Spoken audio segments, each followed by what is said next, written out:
Y amados hermanos, él mismo dice que muchas veces, a pesar de ese deseo enorme que tenía de servir a Dios, de haberse preparado para así hacerlo, se encontraba haciendo lo que no quería.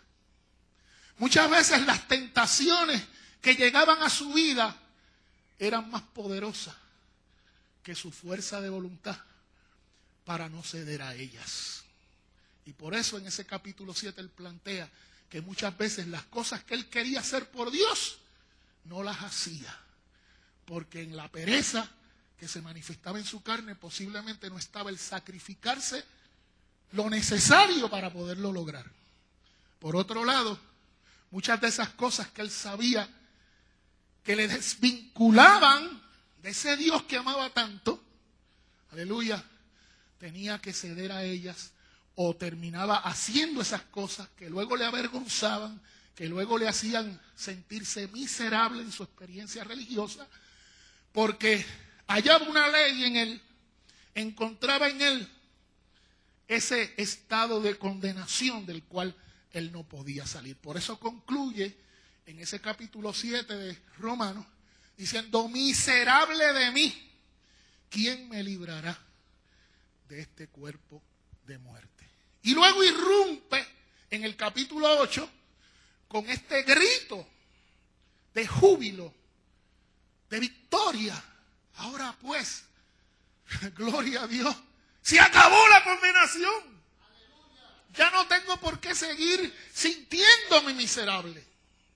Ya no tengo por qué seguir sintiéndome esclavo de unas malas mañas, de unas malas costumbres, de unos hábitos, de unas situaciones que me hacen sentir frustrado, que me hacen sentir que verdaderamente no soy quien para ser amigo de Dios. Amados hermanos, aquí el apóstol Pablo nos plantea precisamente la bendición que se alcanzó por medio de Jesucristo a todos nosotros. El poder de Dios que llegó a nosotros para que podamos nosotros alcanzarlo, porque está accesible, porque está disponible para todo aquel que lo quiera y lo pida. Se acabó la condenación. Ya no tenemos por qué seguir viviendo la experiencia miserable de frustración, de querer por medio de la religión y el cumplir una serie de normas, vivir una vida agradable delante de Dios. Porque cuando nosotros como Pablo nos analizamos objetivamente, con transparencia, con sinceridad, tenemos que reconocer que en nosotros posiblemente está el deseo de agradar a Dios, pero no el poder de hacerlo. Por eso, aleluya, necesitábamos un Salvador, necesitábamos un poder que llegara del cielo, que nos librara de nosotros mismos, que vivimos una vida sin sentido, esclavizada a cosas que nos avergüenzan, porque sabemos que son desagradables delante de la presencia de Dios. Así que, amados hermanos, llegó Cristo y con Él el Espíritu Santo.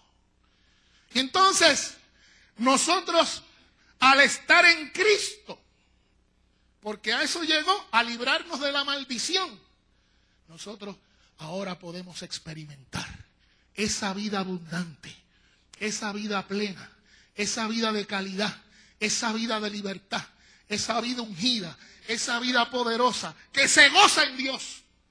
Ya no tenemos por qué vivir una vida que experimenta la miseria de la impotencia.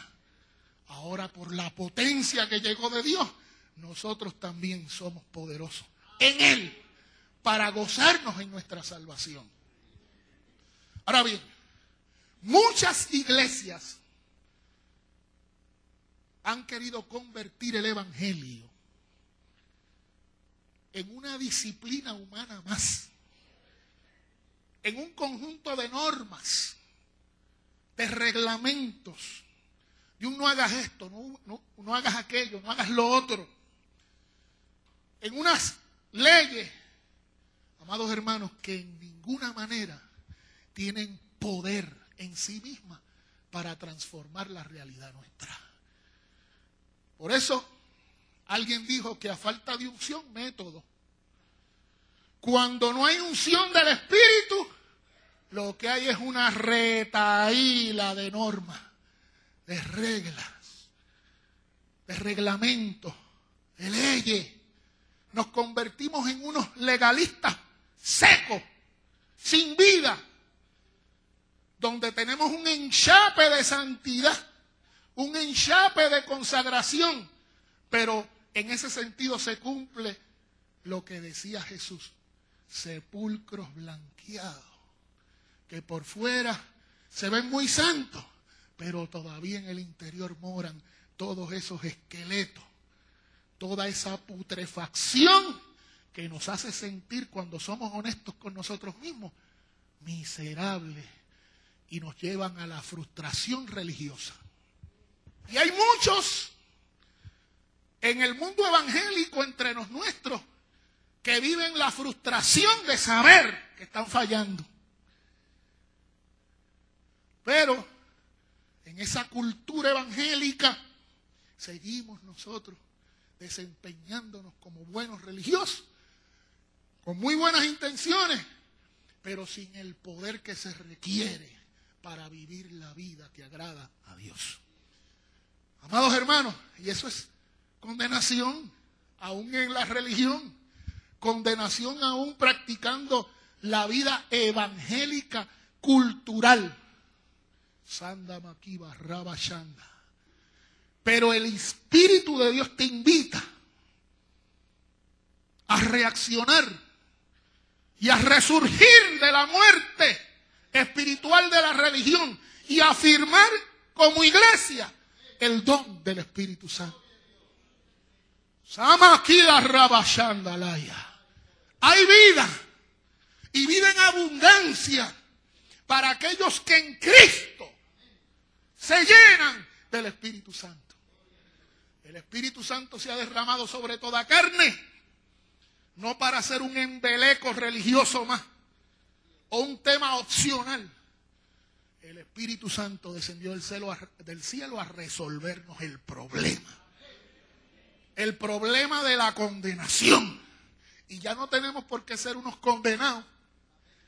Ahora podemos ser gente libre. Aleluya, porque donde está el Espíritu de Dios hay libertad. Aleluya.